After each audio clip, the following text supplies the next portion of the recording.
नमस्कार दोस्तों, आप देख रहे हैं बजरंग प्रहार न्यूज और हम आपको दिखाने जा रहे हैं मीरा भाईंदर शहर से जुड़ी एक और मीरा भाईंदर में आज बीजेपी की एक सभा संबोधित हुई, जिसमें उत्तर प्रदेश के दिनेश शर्मा ने इस सभा को संबोधित किया और उन्होंने इसमें बताया कि हमें किसी भी हालत में धनुष्य बाण को जिताना है, नरेश महस्के को जिताकर सांसद में पहुंचाना है, नरेश महस्के को मस्का लगाना है, क्योंकि 400 पार का नारा भारतीय जनता पार्टी के पूर्व प्रधानमंत्री को प्रधानमंत्री तीसरी बार बनाना है। इसका उन्होंने नारा लगाते महस्के को मस्का लगाकर उन्हें केंद्र में पहुंचाना है और विरोधियों को जमकर उन्होंने लथेड़ा है। आइए हम आपको दिखाते हैं उन्होंने अपने संबोधन में क्या संबोधित किया और क्या कहा। आइए हम आपको दिखाते हैं। महाराष्ट्र का प्रभारी बनने के बाद आज ये मेरा 35वीं लोकसभा थी और 35 लोकसभा जाने के बाद मैं कह सकता हूं कि महाराष्ट्र की एक भी सीट पर चुनाव जीतने के लिए विपक्ष को मैं समझता हूं कि प्रतीक्षा करनी पड़ेगी और पूरे पिछले बार से भी कहीं अधिक बड़े रिकॉर्ड से भाजपा चुनाव जीतने जा रही है। और इसके लिए अपने जिले जिले में हमारे महायुति के सम्मेलन हुए हैं। जिले जिले में हमारे महायुति के सम्मेलन के साथ साथ हमारे कोर कमेटी की बैठकें हुई हैं। कार्यकर्ताओं में जोश है और कार्यकर्ताओं में आक्रोश है कि जो 2019 में शिवसेना ने बीजेपी के साथ चुनाव लड़के चुनाव जीता था, उनके साथ में एक विश्वासघात किया है। जनता उनको दंड देना चाहती है और निश्चित रूप में ये चुनाव भारत के इतिहास का एक बहुत बड़ी घटना होगा और जो काम मोदी जी ने पहले अपने 10 वर्षों में अभूतपूर्व किए हैं, उनसे भी आगे बढ़कर आने वाले 5 सालों में काम करने का संकल्प उन्होंने लिया है।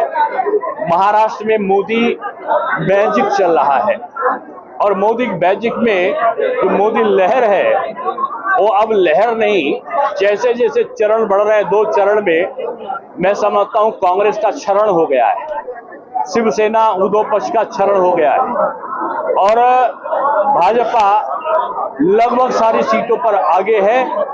ऐसा अनुमान जनता के मतों का रुख को देखकर लगता है और मैं कह सकता हूं कि लोगों से ज्यादा से ज्यादा मतदान करें, मत प्रतिशत को बढ़ाएं और जो आने वाला 7 तारीख को कल मतदान है तो लोग भारी संख्या में अपना मतदान करें। कांग्रेस नेता का बयान आया कि हेमंत करकरे को अभी मैंने उसके बारे में बोला है। देखिए, पाकिस्तान को खुश करने के लिए हिंदुस्तान के शहीदों का अपमान ये कांग्रेस को उल्टा पड़ेगा। मेरी मांग है कि कांग्रेस जो नेता जो उनके प्रतिपक्ष हैं उनको पार्टी से निकाले, उनके खिलाफ FIR करे।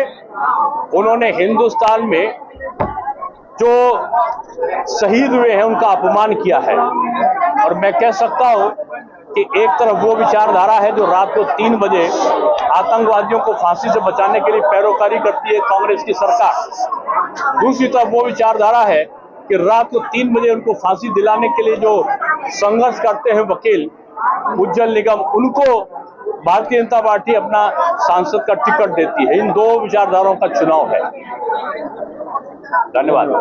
कांग्रेस क्या मुद्दे छोड़कर मोदी विरोध में देश विरोधी का अब कांग्रेस जैसे जैसे हारती जाएगी तो कहीं वो वोट जिहाद करेगी, वो पर्चे पंपलेट बंटवा रहे हैं, वो धर्म स्थानों से वो फतवे जारी करा रहे हैं। आज मुझे खुशी है, आज मैं भी मिला था, मैं था, किरण रिजिजू जी थे और जो बोहरा समाज के मुस्लिम धर्मगुरु हैं उनसे जाकर मैं मिला था और मुझे देखकर अच्छा लगा कि उनके पूरे समाज में जो बोहरा समाज है एक भी क्राइम की घटना नहीं है। ये भारत बनाने वाली चीज है, हम मुस्लिम विरोधी थोड़ी हैं। 4 एयरफोर्स के जवान पे हमला हुआ था, चन्नी ने कहा कि वो एक स्टंट है, क्या बोलेंगे? अब ये चन्नी कौन है? ये जो पहले रात के अंधेरे में ये कांग्रेस चिल्लाता था, और अब जाके ये जो भ्रष्टाचार के जिन पे आरोप लगाते थे आम आदमी पार्टी, उनके तलवे को चाटने का काम कर रहे थे।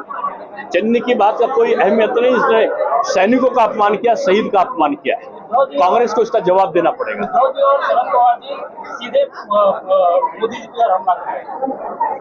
अब उनके पास हथियार, जो हिंदुत्व का हथियार था, वो उन्होंने छोड़ दिया है। अब वो निहत्थे हैं, दया के पात्र हैं, और वो कोई भी हमला करे। मोदी जी ने कहा है कि वो आदरणीय ठाकरे जी का सम्मान करते थे, तो उनके परिवार के लिए अभी भी दुख संकट है तो उनका आशीर्वाद रहता है उनको, राजनीतिक रूप में नहीं, पारिवारिक रूप में। तो इसी प्रकार से बने रहिए हमारे साथ और देखते रहिए बजरंग प्रहार न्यूज, और हमारे न्यूज चैनल को सब्सक्राइब करना भी ना भूलें। धन्यवाद।